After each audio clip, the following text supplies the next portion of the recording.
ባንክ ኤርትራ ካብ ባንክታት ወጻኢ ኣብ ኢድ ውልቀ ሰባትን ትካላትን ብዛዕባ ዘሎ ኣቐንዲ ብሉ ባጤራ ናቕፋ ሕጋዊ መተሓሳሰቢ ኣውፅኡ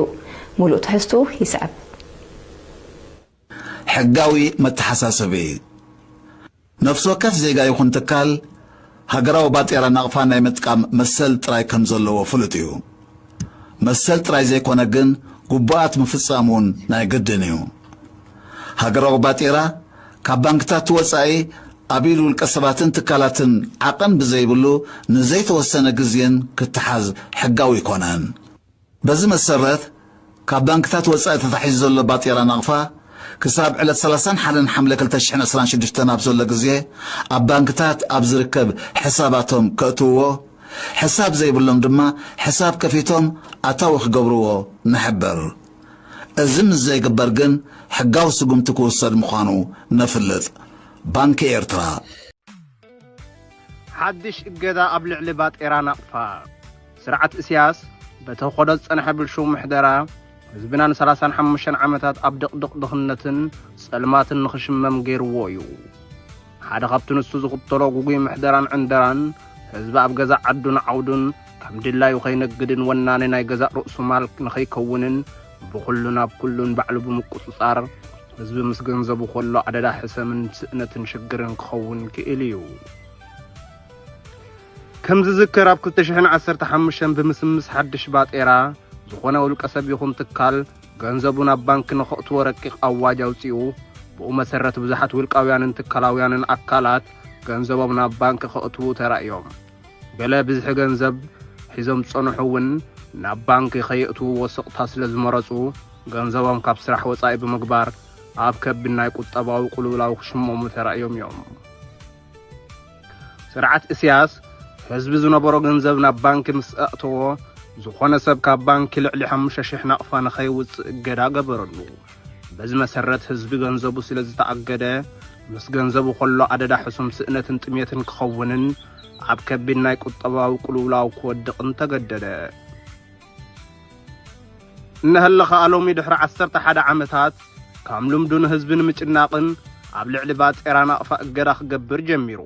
ስርዓት እስያስ ንሰባት ጥራይ ዘይኮነስን ኮላይ ንባጤራ ናቕፋ እዩ ብዘይሕጊ ዝኣስርን ዝጨውን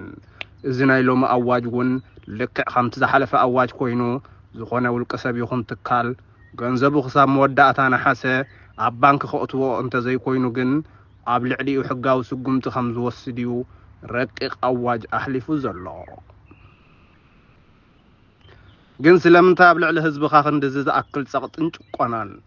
ስለምንታይ ዝጅግና ዘይጻዕት ህዝቢ ማዕረኽ እንደዚ ጭቆናን መግዛእትን ህዝቢ ጽዒሮን ረሂጾን ዘምጽኦ ገንዘብ ንምንታይ ብዘይድልየቱን ፍቓዱን ኣብ ባንክ ኣትዩ ይህገር መጀመርታ ስርዓት እስያስ ሕጋዊ ኣካይዳን ትካላዊ ኣሰራርሓን ዘይብሉ ብኸመይ ህዝቢ ብሕጋዊ መንገዲ ክኸይድ ዝድለ ዘሎ እዚ ሕጂ ተኣውጁ ዘሎ ዘይሕጋዊ ኣዋጅ እንተተፈጺሙ ኣብ ልዕሊ ህዝቢ ክንድምንታይ ዝኣክል ናይ ቁጠባ ቁልውላው ከጋጥም ከም ዝኽእል እውን ርዱእን ንጹርን እዩ ንሱ ግን ከመይ ኢሉ ባንክታቱ ብናይ ህዝቢ ገንዘብ ይዝቕብብ እምበር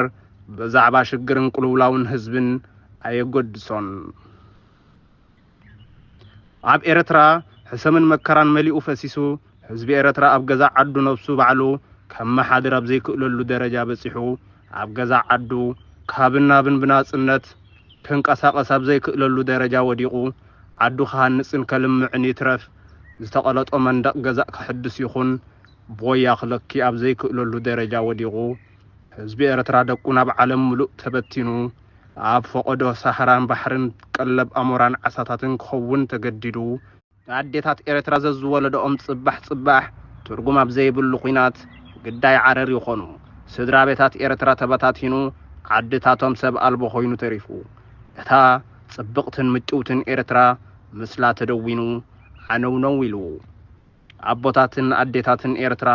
ደቆም ግዳይ ኲናትን ስደትን ብምዃኖም ቀባሮ ዘይብሎም ተሪፎም ውላድ መኻን ኮይኖም ኮታ ህዝቢ ኤርትራ